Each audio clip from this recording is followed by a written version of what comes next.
Good morning. This is Celina, Peña, and welcome to the Digital Climb, fostering opportunities and success for entrepreneurs of color through our work here at LiftFund. Today's topic is really taking a closer look at the digital divide and the digital opportunity for micro and small businesses that LiftFund serves. LiftFund was founded in 1994, and our mission is to provide support and credit to small businesses who we consider underestimated. Some folks would say underbanked, but we believe that the clients that we serve have really great energy and ideas and drive to be successful.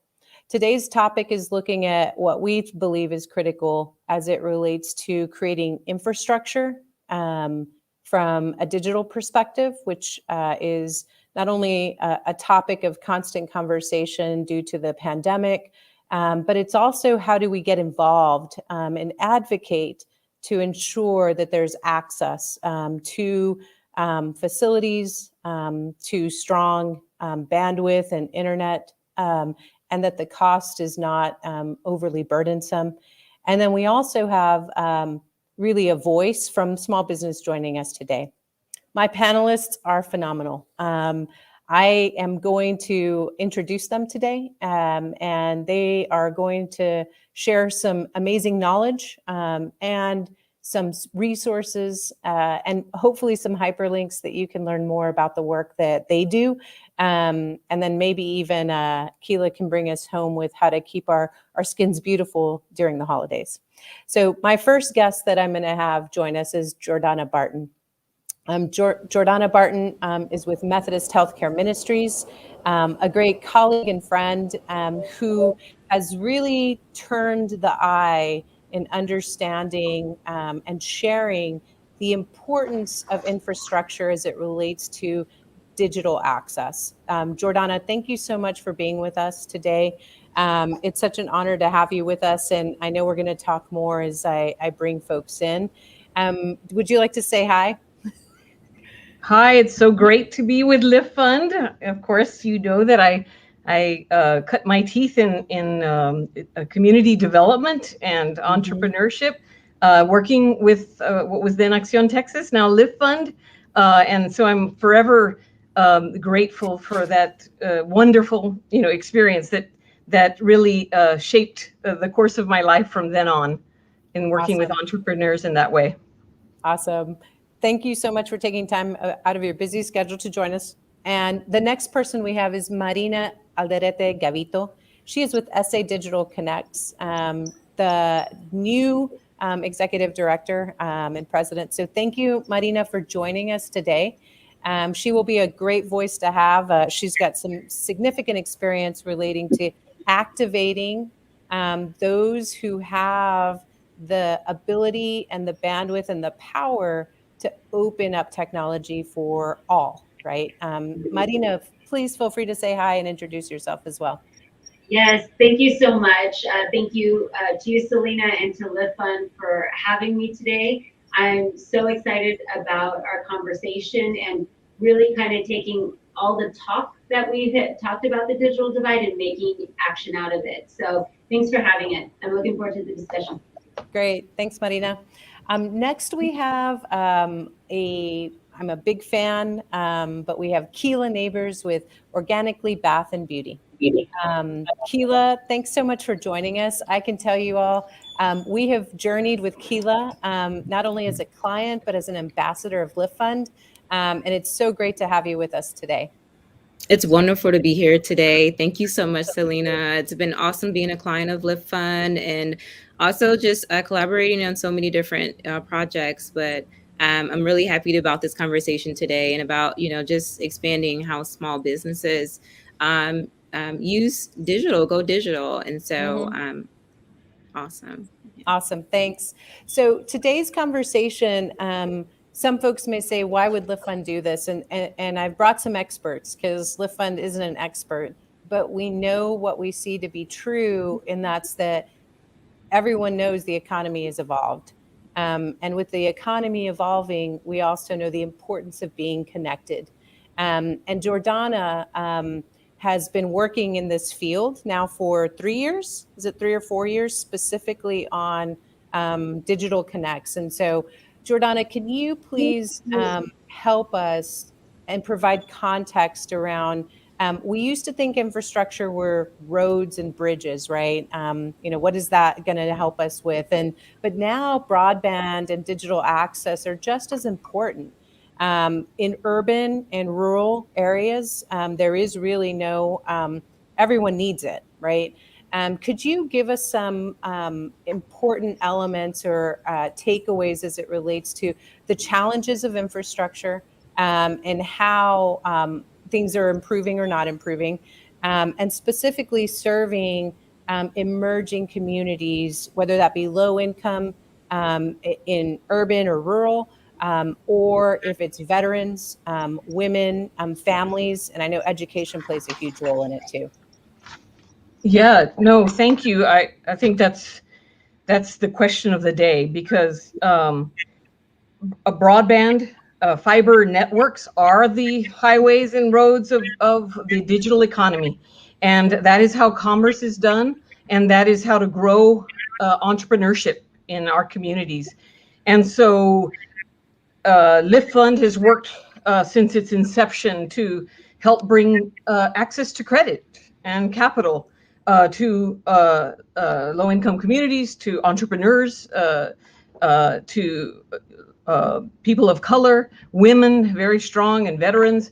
And just like that cause, right, we had digital redlining, which prevented communities in a very systemic way that was embedded in policy and law that kept people from being able to access credit and build businesses and pass on that to their families, in addition to building other assets like home, having the opportunity to buy a home and so forth. So LiftFund has been working on this for a while, and now we have digital redlining. So the companies, right, that provide internet, they are not required to cover everybody. So they have to maximize profit. So they go where they feel it matches their business plan, and they can make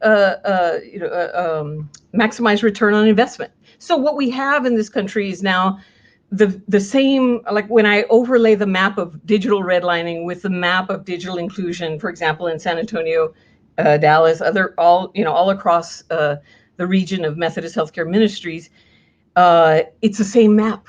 So we're having digital redlining, and that perpetuate what it is it perpetuates persistent poverty, right?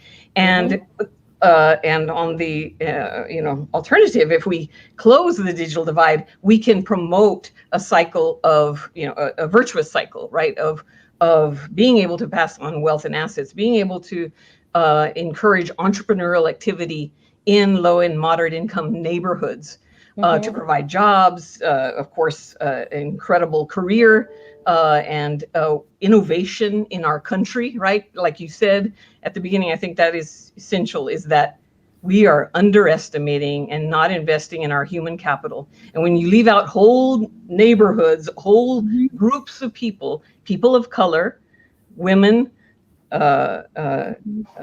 low-income people, who are on the wrong side of the digital divide right now, right. And underrepresented in tech fields, right? And don't have access to this knowledge, it has a lasting impact, right? So that's what closing the digital divide is all about. It is about the infrastructure, permanent fiber infrastructure in low-income communities, because that's what will support entrepreneurship going forward. And we need to not be confused about that we need that foundation for everything, the Internet of Things and everything else. So, Jordana, could you give us an example of a project where there's public-private effort to improve and close that gap? Are there examples of it for those who are on the call who could learn more about it? Yes, I have several examples, and we'll try to share the publications with you that I have authored that give some of those examples. But just here in San Antonio, we're doing an incredible demonstration with Edgewood Independent School District. So we, Methodist Healthcare Ministries, USAA, under the Community Reinvestment Act, and several other nonprofits, David Robinson's Family Foundation, the Methodist System, MHM, Methodist Healthcare Ministries, and several other nonprofits created this fund to not only provide permanent infrastructure in this South Side, West Side community, one of the poorest school districts in the region, right, in the state, permanent infrastructure. So we built the infrastructure, now connecting the families, working with parent groups and grandparent groups and connecting those families.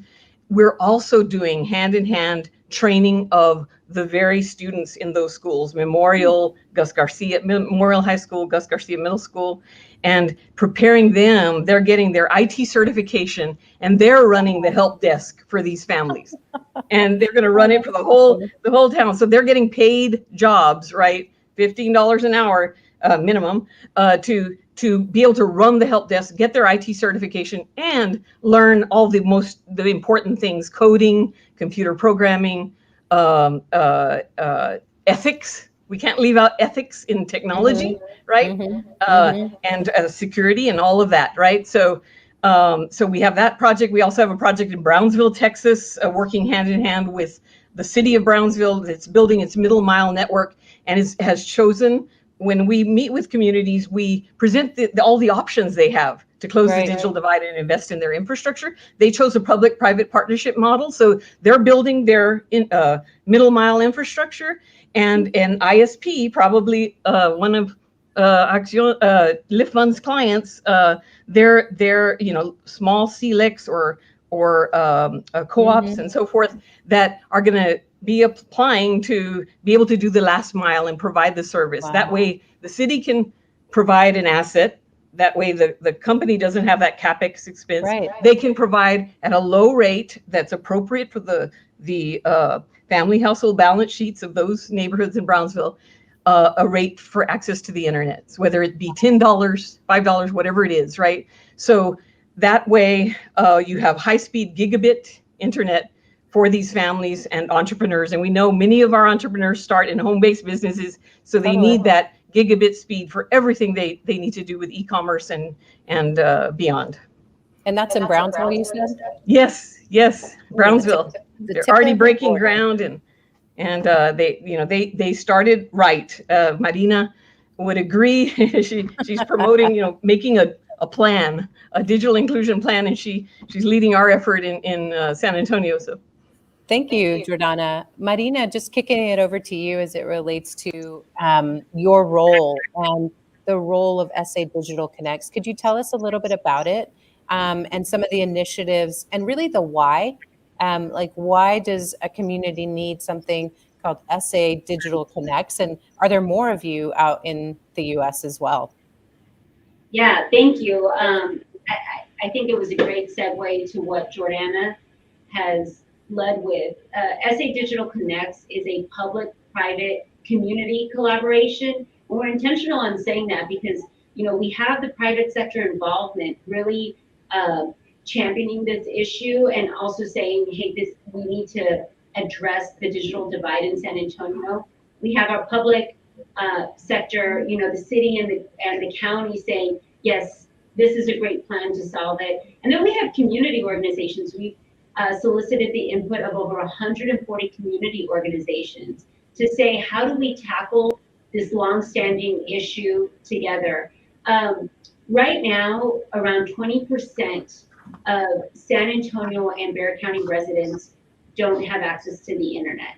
And it's mind-boggling, when we're thinking 1 in 5 households in our city and our county are left in the dark. They don't have opportunities to apply for jobs, to learn coding at home, to go to school. They really have to be reliant on public facilities such as the library, and then beholden to the library's hours and stuff. So it's very tough when you don't have internet access in your home. And so SA Digital Connects come together to really solve this issue. And we solicited the help of Boston Consulting Group to come in and understand the current state of the digital divide here in San Antonio. They did a lot of good data and analytics for us. So the plan is up online at essaydigitalconnects.com.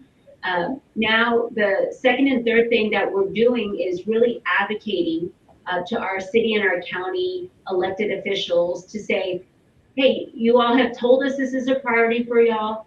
Thank you for making it a priority, but now we need y'all to designate funding to address the issue. You know, so kind of taking it from the head nod of yes, it's a priority to actually doing something about it.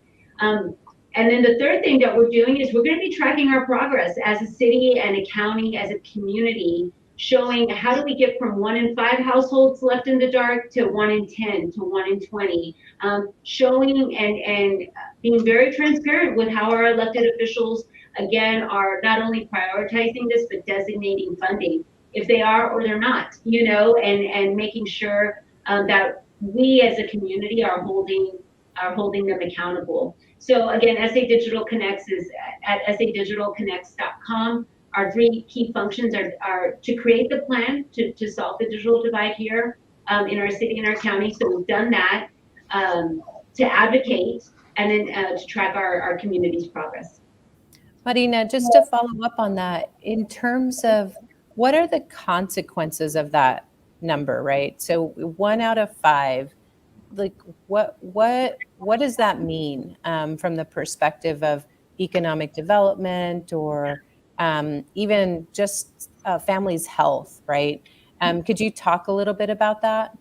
Yeah, and thank you for that question. We know that when people have access to the internet, not only do they have access to opportunities, to job opportunities, but they also have access to important healthcare information. They have access, small businesses have access to apply for PPP loans, you know. Students have access to school. Veterans have access to services. And so when we take away them, you know, having internet access, or when they're not able to have internet access, I really feel that we're leaving, you know, our community in the dark, you know, and it's not right. And for us, you know, it's mind-boggling to think of how our lives would be impacted if we didn't have internet access. You know, we're using it for this platform today. We use it in our daily lives, and to think of our neighbors, you know, down the street not having that, it should put some fire under all of our butts to want to solve it for them. I think in terms of what we have seen at LiftFund as it relates to small business, Kela, you've had retail, you've had multiple shops, you've run campaigns, and I'm sure you have iterated on what is the best way for my business to earn revenue via online, right? Your first response to some of this conversation as a small business owner, when you hear Jordana and Marina, what are your thoughts just from an overall structural perspective? It really fits in perfectly. You know, what they're saying is, you know, it gives life and breath to the fact that a lot of what we do is online. And so, you know, during a pandemic, especially, you know, having to pivot and be just online, it really garnered a focus of building those relationships that I built, you know, in the storefront or at farmers markets, at pop-ups. All of that had to channel and be digital. And so if I didn't have that access, I didn't have the ability to really garner those relationships online or utilize the different tools that digital provides, I really wouldn't have been sustainable during that period, because at that point, leaving the storefront, leaving pop-ups, you know, I'm no longer visible. And one of the things that's really important as a small business is, you know, keeping that visibility. You quickly can be forgotten. There's so many big big box retail stores that the small business quickly can be, you know, left behind. And so it's really important to have, you know, to have that presence. And even before the pandemic, just having an online presence, it means everything. People always verify you through your Google reviews or through your Facebook page or Instagram page. And so that social proof is so important. And if you don't have those resources, those tools, it makes it really challenging as a small business to really thrive and to have that credibility, you know? Yeah, I mean, I'll lift up your words as it relates to Marina. You talked about being in the dark, and Kela, you've talked about being invisible, right? And so when we think about today and the decimation really of small businesses because of COVID, we ran into so many people just not prepared to take the right steps to Kela, your point, to be found, right? Even just being found is kind of like a step one in small business. And step two is then how do you do transactions, right? And so I'd love, Jordana and Marina, from your perspective, is all internet equal? So like, some people will drive to San Antonio and it's a 4G, and then they drive to Dallas, it's a 5G. Is all internet equal from the perspective of what you believe to be equal access? I can begin that and cover this with Marina. It is not. What we have now, right, is an underinvestment in low and moderate income communities. So they are using the old infrastructure of the analog economy, copper, coaxial cable, perhaps. Those cannot function at the speeds we need now for just even what we're doing right now. You can't do. You need symmetrical upload and download, at least 100 Mbps. Depending on how for coaxial cable, the way it is installed, right? It depends. Like if all the households in that neighborhood are online at the same time, your speed and capacity goes down. So with fiber, that's why fiber is so important. It's speed of light technology. It's very expandable, right? Just with new optical equipment to be able to do. What have we gone from, right? This is going to look primitive in 5 years. Zooms and things like that. It's going to be virtual reality.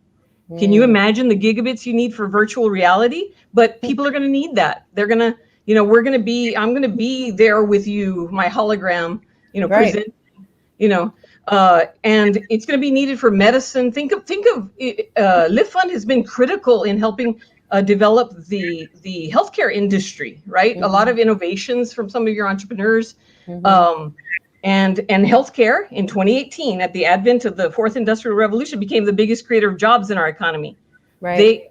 This industry, for example, needs this platform, right, to be able to be productive, to meet people's needs, because telehealth, telemedicine, as Kela talked about, right, we had to transition to telehealth during the pandemic. It showed us, right, it pushed us 10 years into the digital economy, showed us what was going to be necessary. So by no means, your communities need to demand fiber, because that is now and the future, and the kinds of speeds you need, gigabit plus speeds, to be able to, because our devices, right, these are improving every single day, just exponentially, right? And they're going to require more and more bandwidth, virtual reality. Right? The old killer app was streaming video. The next killer app, I predict, is going to be something to do with virtual reality. That's a lot of bandwidth. And it's going to be important for education, everything else, right? So no, it's not equal. And we have an underinvestment in low-income communities, which we have a unique opportunity to change with the legislation, the Build Back Better, infrastructure bill, as well as the work we're going to be doing to receive funds in Texas and local municipalities. But people have to know, and it's exactly the words that you said, things have been invisible, things have been hidden, but the knowledge everyone can have, right? They need this knowledge because it's the knowledge of the digital economy. They have to know what their community needs and not be distracted. And guess what? LiftFund isn't the expert. How do you build a capital stack? It's a community development issue, because we haven't had like rural electrification, like a major leader saying, we're going to solve this, everybody's going to be required to be covered. We don't quite have that, but we have great funds. So it requires a lot of community engagement of entrepreneurs, leaders in the community, to say, we want fiber and this is how we can get it. Be very practical, like Brownsville is, and FAR, and other places that we're working with across our district. How do you partner to create a capital stack that works so you can get what you need, no less than what you need because that's the promise of the internet, right? Is that the intelligence of the network is on the periphery. With a person and their computer and a little knowledge of code, you can create a Google, Facebook, and that is unique. But right now we have the digital divide, the biggest ethical issue of the fourth industrial revolution, where people are left out. So we intend to solve that in the next 5 years, with Marina leading the way here in San Antonio, and all of our entrepreneurs, like Kela and her business and how she pivoted. We're going to change that. Because it's not acceptable, right? We know better, and we're going to make everything that has been invisible visible, and so that people can take a stand. Young people can have the knowledge they need to make policy and law that is equitable and leads technology, rather than technology leading us where we might not want to go. Yeah. And taking that, Marina, it would be great to get a sense from you. So if you were sitting down with our county and city leaders, what would they say to this, and your role, right, in consistently educating and advocating? How do you map that out for success to bring us up to speed, if you will? Well, right before this panel, we just got off of a conversation with one of our county commissioners, and what we tell them is, there's four main barriers to why people don't have internet. One is reliable access. So I couldn't have answered it better than Jordana just did, in that all internet is not equal. We're really pushing for 100 over 100 megabits per second. We don't feel that this nice bandwidth should only be on our wealthier parts of town. We all need that good of internet to just participate in today's society and economy. Just like we use Zoom, just how students need their schoolwork. We all need that reliable internet. The second barrier to why people don't have internet is they can't afford it. So they may have, I'm using an example, AT&T outside their house, but if they can't afford it, they're still left in the dark. So we're working with our elected officials and our internet service providers to say, we need that 100 over 100 megabits per second to be affordable. You can't lock people out because they can't afford it. The third main barrier is device access. They may not have the right devices. And then the fourth one is, really a digital literacy component, right? When people do go online for the first time, we want them to feel smart, safe, and secure. There's so many wonderful nonprofits and organizations in San Antonio and Bexar County who do the work of educating and training people how to go online, how to set up an email address, how to look up factual vaccine information, or to apply for our Ready to Work program, and so really helping people be smart, safe, and secure online. So our message to our elected officials are, this is a problem. Thank you for acknowledging it's a priority, but now we need you all to designate ARPA dollars and infrastructure bill dollars, and making sure San Antonio gets our fair share of those dollars, so that way we can address this issue. And then we get very into details with them and show them how many households are in the dark in their specific city council districts or county precincts. And again, it's the same message that Jordana is saying. It's unacceptable that there are this many of their constituents who are left in the dark, and we need to work together to solve it. Kela, when you think about your day in and day out is probably mostly online and making beautiful bath products, right? What is, when you hear what the ladies have reflected on, and not all internet is equal, so LiftFund has an office on the west side and on the east side. And we actually have lag time and always have to add lines or upgrade because of the infrastructure issue. Have you ever had any challenges like that, Kela, from your perspective of commerce and your locations as well? Yeah, actually, last year we encountered a lot of issues, and one of the things that we encountered was we noticed at certain periods of the day our internet would just drop. So we have three laptops going at one time, and we're just trying to communicate with customers. And again, we're running an e-commerce, so it was all online, and it would just be this time of day where we would get the same reply back as, hey, it's a lot of people on the internet in the area. So, you just, have to adjust. And so it was a huge challenge. It presented a challenge because a lot of times we were missing out on important communication and changes that needed to happen with orders and things like that. And as a small business, you get held to the same accountability as any other business, no matter the size. So, Right. that was a significant challenge that we faced last year. And so we had to do some changes, with our network provider to upgrade some things to get us going. Yeah. And that costs money, right? So in terms of like, okay, I'm here, I need to up my game, and you probably had to spend more money to do that. For sure. And even our monthly bill increased significantly. So, Mhm. and it really felt like, I guess at one point it just really felt really it was a huge challenge, but it just felt like we were just kind of lagging behind. And Mhm. we really wanted to make sure we put our best foot forward. But one of the things that, in being a small business, that sometimes those things have to happen gradually. You can't take that all on at one time. And so one of the things that we did was just upgrading our router and things like that, and just Mhm. trying to work with what we had at the time. And so one of the things about being a small business owner, you do have to be really resourceful.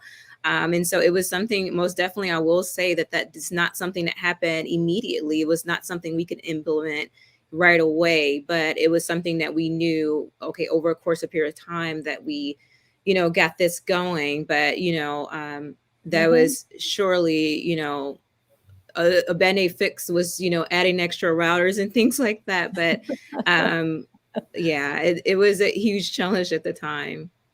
I mean, I think in terms of frustration, right? Whether you're the small business owner, to your point, or the client has an expectation, no matter the size of your business, right? Yeah. I think of, everyone worked from home, everyone went to school at home. And when we had, 5 people pulling, and then our neighbors pulling, Jordana, to your point, it was like, whoa, what is going on here? Like, this upload is for my client is taking X amount of time. Yeah.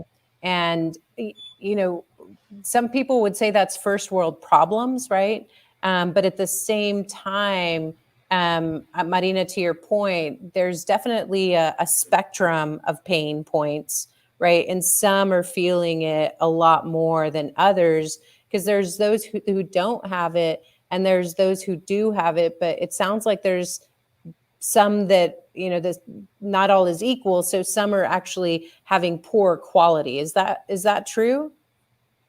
Yeah, I would absolutely say that is 100% true. And Celina, just like you mentioned, there are so many critical interactions, like Kela also mentioned, with her supporting her customers, which are supporting her business. There's so many critical interactions. I'd like to offer a personal story, if I may. Yeah. I was actually interviewing for this role for SA Digital Connects, and it was my third interview. So I was just like, oh, the pressure's on, probably between me and someone else. The interview was on Zoom. I had practiced, the night before on Zoom with my sisters. I had the books stacked up with my laptop here and my iPad here with my talking points. I was ready. I needed to wow them, because this is an interview. This is a career change in someone's life, right? And so I log in the next morning at 9 o'clock, and I get on and I see frozen faces, right? And I get the sign that says your internet connection is unstable, and I'm like, what? and try to reset and do this. What ended up happening is I literally had to take the interview on my phone. I had to email my presentation to one of the other interview panelists who showed it on her display. So definitely not the presentation I wanted to give. And luckily it all worked out. Luckily I had the knowledge of how to pivot. Okay, this isn't working. Let me try my. But I think so much about, what if you are a student on our south side of town who is just trying to get into college for the first time? This is a nerve-wracking experience, and then to have to do it using a technology platform, and when that doesn't go right, that could just shatter someone's dreams and hopes and stuff. And so my point being is that these interactions that we're having online, whether it is small business, whether it is someone interviewing, whether it is someone applying for college, I mean, it just shows the critical nature of us having reliable internet access. And again, for all of us, not just certain parts of town. And think of the telehealth and telemedicine applications. So you have to have redundancy, you have to have gigabit speed, no delay. This is life and death, right? Or somebody's session when they're having a crisis, right? So you definitely don't want that. So basically what Kela and Marina are describing, right? And certainly Kela, with the delays that you were seeing kind of regularly, right? That's the analog infrastructure. The infrastructure of the analog economy, coaxial cable, the way it works, right, is what you all have described, right? Where when more people are on, you get less access, no matter what you're paying for. And like you said, you're competing against companies, that are not, that have gigabit speed, that have a whole, 10 gigs circuit straight to their premise, right? So that's what we are interested in. Celina, is helping communities know that they can have fiber infrastructure, at least as the foundation. Then you can't even have wireless solutions without fiber, because it won't have the speed and capacity that it needs. It's looking for the first fiber, right, to be able to have speed and capacity. So innovation can really happen for now and the future through fiber internet. So that's what we want people to know, because people start talking about things like technology neutral, stuff like that. That's like the old race neutral. It's not true. It's not neutral. It's what these women have described.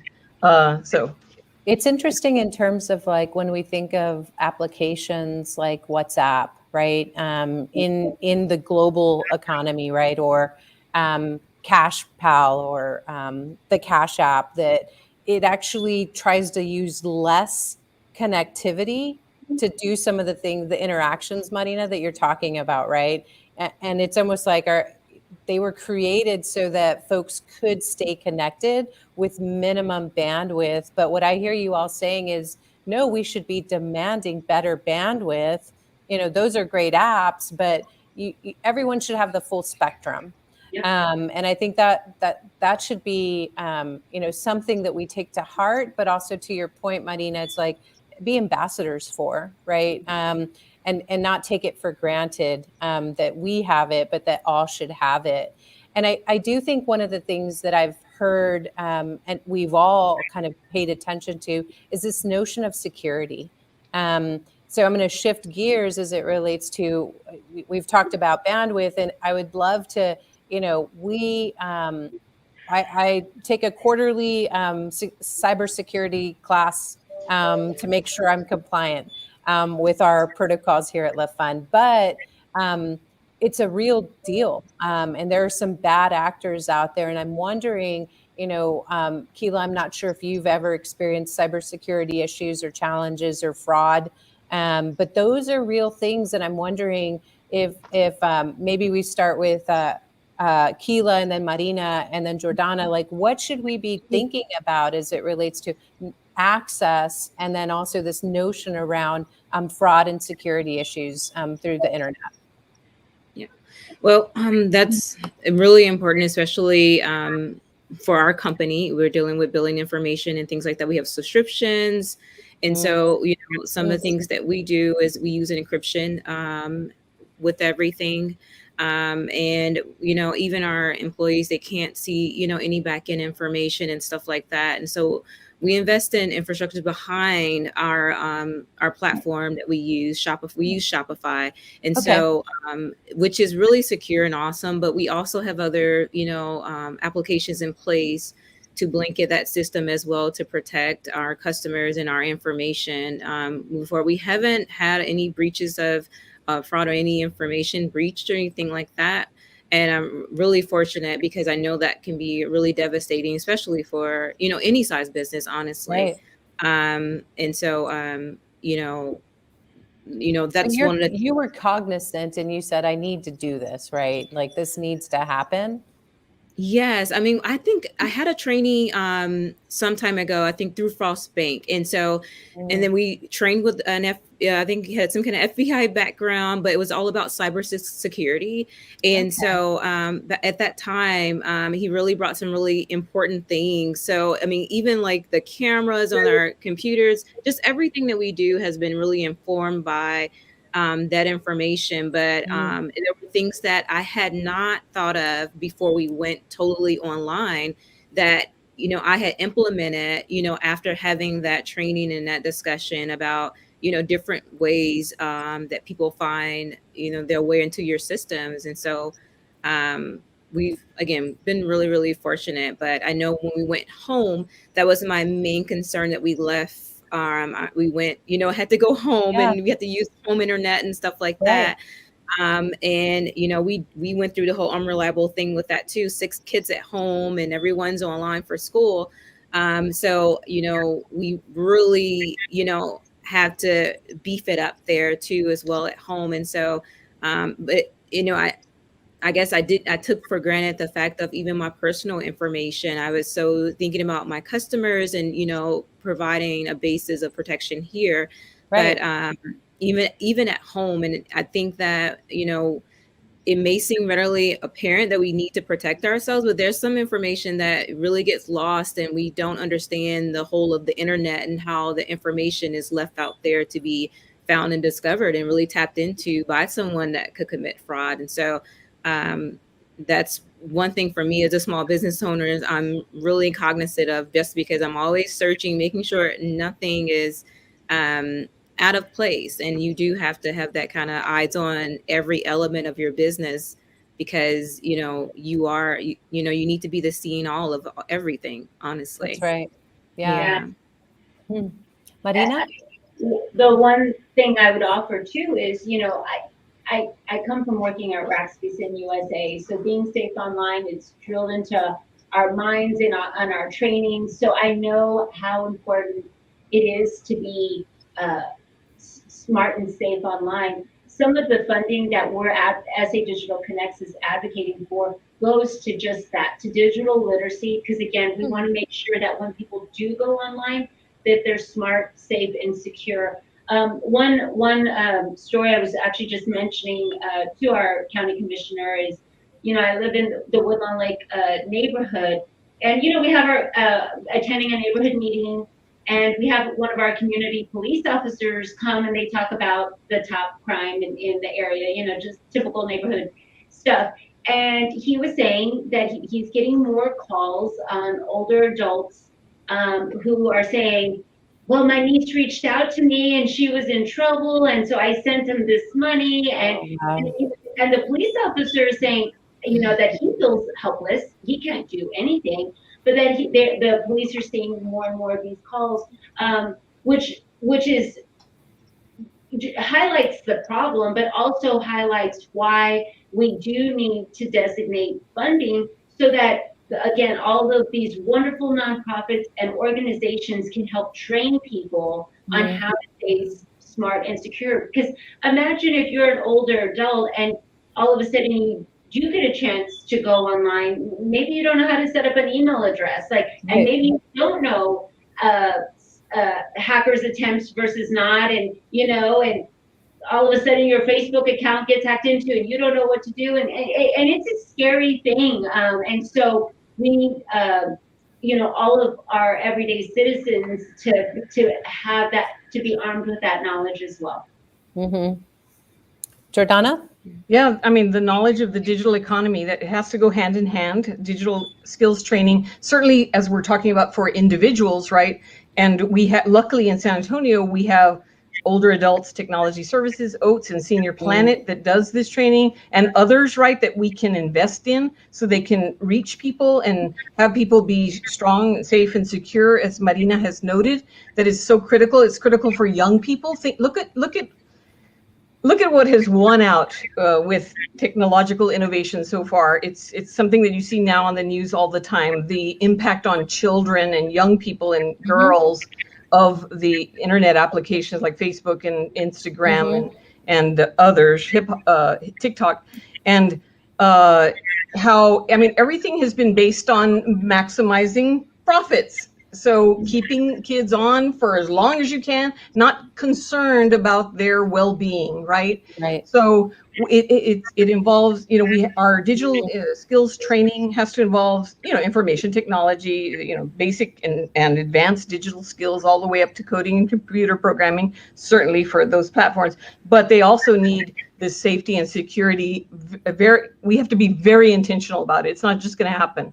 And guess what? That's why we need people of color, women, entrepreneurs, because they're going to create the next killer app and the next coding that does not create this, algorithmic bias and the things that are really harming people, especially low and moderate income people. They're going to create probably a double bottom line of great profits and great social innovations, right? That's why we need this diversity in the field, right? I know it from knowing the LiftFund entrepreneurs. They always have this social consciousness. I'm not going to say, but probably somebody's written a paper on this, but when you have that kind of access and opportunity, you're going to encourage the kinds of businesses that we need in this world, right? That are doing good and doing well and doing good, right? And it can be done. When you have that social consciousness, right? Those are the innovations that the young people at Edgewood are going to be creating. We're going to see a Nobel laureate come out of there because they're going to have access and they're going to be able to create innovations and applications that are good and fair and protect people rather than only being motivated by profit. Because LiftFund entrepreneurs know that you can have both. You can have both. Yeah, that's right. It's part of their lived experience. The veterans, women, people of color, they bring that knowledge. And I if we have time, I can tell you about a young woman that I interviewed in the Colonias who has created an incredible business. It's in Silicon Valley right now because we don't have the infrastructure here to support it, but we want her back in the Valley. Well, want her back in Texas, right? I think your point of security, safety, and probably sanity, right? I mean, the thing about it is, and to Marina and even Kela, your point is the awareness of it, right, is also like what's healthy too, right? Especially as we think through. I always, silly me, think my son will eventually get bored of this game, right? And to your point, Kela's laughing at me, and that doesn't happen. I'm like, aren't you bored yet? And he's like, no. I'm like, because okay, it's created to keep kids hooked. Oh yeah, no, I totally agree. So I would say security, safety, and sanity are important. But at the end of the day, when we think about the global economy and the competitiveness, right? Even for you, Kela, is that connectivity is a must. It's not a when or if, right? Like this is a required part of your business model. And when you go down, there's a negative impact, not only to you and to your family, but to your reputation, right? And your ability to think through, like, how do I overcome something that breaks? And you have no real control over it. Which kind of always makes me anxious about the success of businesses throughout the U.S., if you will.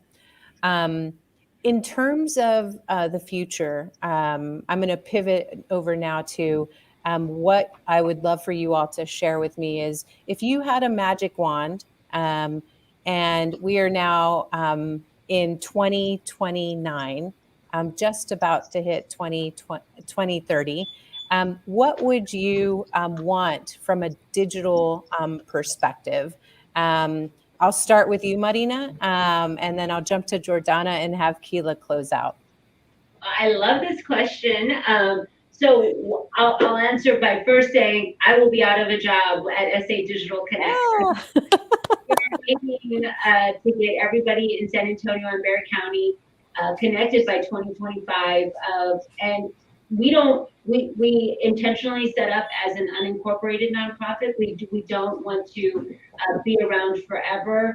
It is making sure that our community is connected, that they have access to opportunities, that they have access to school and work, and making sure that we make this right for San Antonio and Bexar County. So my wish is that our community is connected and has access to these opportunities so that they can do all the wonderful things that Jordana is mentioning. Mm-hmm. Jordana, if you had a wand, what would you do? My wand, I love Marina's confidence and that she built it into the infrastructure of her office, because I too see 2029, our young people who are now making laws and policies understand the internet and its impact, understand the responsibility when you're creating applications and using big data to make predictions, that you have the background in ethics, technology, cultural competency, right? And that they are in charge. They are leading technology rather than technology leading humanity, right? They're putting humanity first and using technology for good. We have some great examples in our society, and that's what I want to help create. It can be done on a massive scale if we close the digital divide. And what that means, like Marina has stated, is not just bringing the infrastructure, which is huge and important, but it is bringing the digital skills, which includes the ethics and security, understanding of the internet and how it works. All of that is part of it. And I can't, as you know, Celina, I can't leave without saying the Community Reinvestment Act. It is what has driven my life, because I thought it was so important, such an important part of civil rights legislation. It helped to create LiftFund and create access to capital and financial services and access to assets in low and moderate income communities. Call on the CRA. I saw Kela worked with Frost Bank. That was awesome, because broadband is now an essential part. It's considered essential infrastructure by the Federal Reserve, the OCC, and the FDIC. And banks can and should invest in digital inclusion. And we have a specific piece of the law that says help entrepreneurs in the way that you're talking about. Who better? Banks face cybersecurity threats every single day.